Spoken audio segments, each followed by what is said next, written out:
Hello, এটা হচ্ছে নয়নতারা ফুলের গাছ, যা একদমই কম যত্নে আমাদের ফুল দেয় বলা যায়।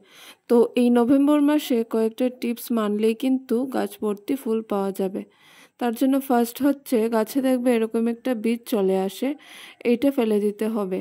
আর হলুদ হয়ে যাওয়া পাতাগুলোও কিন্তু রাখা যাবে না।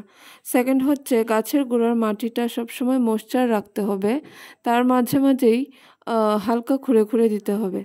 থার্ড হচ্ছে, এই সময় দেখবে পাতাগুলো হলুদ ও ফ্যাকাশে হয়ে যাওয়ার একটা সম্ভাবনা থাকে। তো সেই কারণে 1 চামচ এপসম সল্ট নিয়ে গাছের গোড়ায় ভালোভাবে ছড়িয়ে দিতে হবে। তাতে করে পাতাগুলো হলুদ হয়ে যাওয়ার সম্ভাবনাটা কম থাকে। আর এটা তোমরা খাবার প্রয়োগ করার সময়ও দিয়ে দিতে পারো। আর খাবার হিসেবে 10 দিন পর পর সর্ষে খোল ভেজানো জলটা দিতে পারলেই কাজ করবে।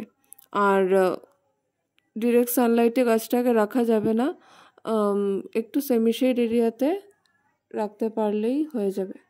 তো আজকের জন্য এখানেই টাটা।